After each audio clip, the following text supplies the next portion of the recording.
ആലത്തൂർ ലോക്സഭാ മണ്ഡലത്തിൽ നിന്നും ജയിച്ചുപോയ എം പിമാർ ആലത്തൂരിലെ ശബ്ദം അല്ലെങ്കിൽ ആലത്തൂരിൻ്റെ വികസനം പാർലമെൻറ്റിന് അകത്തേക്ക് ഇതുവരെ എത്തിച്ചിട്ടില്ല.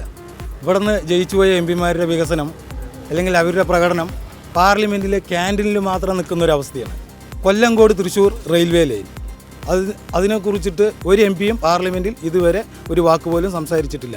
കൊല്ലങ്കോട് തൃശ്ശൂർ റെയിൽവേ ലൈൻ വരികയാണെങ്കിൽ എറണാകുളം ഭാഗത്തേക്കുള്ള പാസഞ്ചർ ട്രെയിൻ, തമിഴ്നാട്ടിൽ നിന്നും എറണാകുളം ഭാഗത്തേക്കുള്ള പാസഞ്ചർ ട്രെയിൻ ജനങ്ങൾക്ക് വളരെ ഉപകാരപ്രദമാണ്. അതുപോലെ തന്നെ കാർഷിക മേഖലയായ ആലത്തൂരിൽ നെല്ലിയാമ്പതിയിൽ ഒരു റെയിൽവേ സ്റ്റേഷൻ വരികയാണെങ്കിൽ നെല്ലിയാമ്പതിയുടെ ടൂറിസം പാലക്കാട് ജില്ലയുടെ ടൂറിസത്തെ തന്നെ മാറ്റിമറിക്കുന്ന രീതിയിലേക്ക് വികസന കുതിപ്പിനുള്ള ഒരു ചവിട്ടുപടിയാണ് കൊല്ലങ്കോട് റെയിൽവേ ലൈൻ.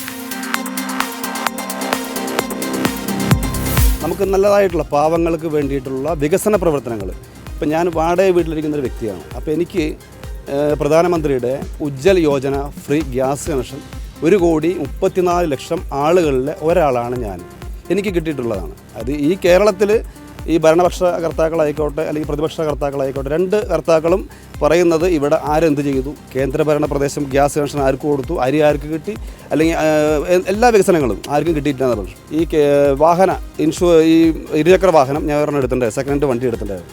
10 മാസത്തോളം കാലമായി ഞാനൊരു RC ബുക്ക് എൻ്റെ പേരിലേക്ക് മാറ്റാനായിട്ട് ഇവിടുത്തെ RT ഓഫീസിൽ കൊടുത്തിട്ട്, അപ്പോൾ അവർ പറയുന്നത് ഇനി RC ബുക്ക് ഒറിജിനൽ നിങ്ങൾക്ക് കിട്ടാൻ ബുദ്ധിമുട്ടാണ്, അത് വണ്ടി ഓട്ടിച്ച് പോവുക എന്നുള്ളതാണ് ഇവിടുത്തെ ആളുകൾ ഗവൺമെൻറ് തലത്തിൽ നിന്ന് പറയുന്നത്. അപ്പം നമുക്ക് ഇതിനെല്ലാം ഒരു മാറ്റം നല്ല രീതിയിൽ വരണം. അതുപോലെ തന്നെ പാവങ്ങൾക്ക്, അതുപോലെ തന്നെ എല്ലാവർക്കും സുതാര്യമായിട്ട് ജീവിക്കാനുള്ള വികസന പ്രവർത്തനങ്ങൾ ഇവിടെ എത്തിക്കണമെന്നുണ്ടെങ്കിൽ അതിൻ്റേതായിട്ടുള്ള കേന്ദ്ര ഭരണ പ്രദേശത്തേക്ക് നല്ലൊരു മുന്നണിയെ തന്നെ ഇവിടെ നിന്ന് അയക്കണം എന്നുള്ളതാണ് ഒരു വോട്ടറാണെന്നുള്ള നിലയ്ക്ക് എനിക്ക് പറയാനുള്ളത്.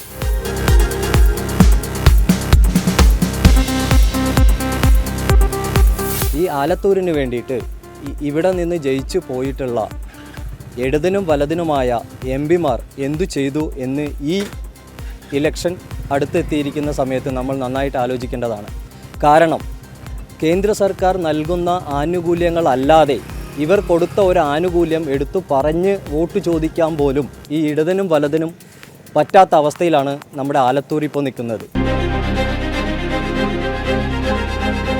Indian Institute of Commerce Lakshya presents Jana Shabdam in association with Amritaveni.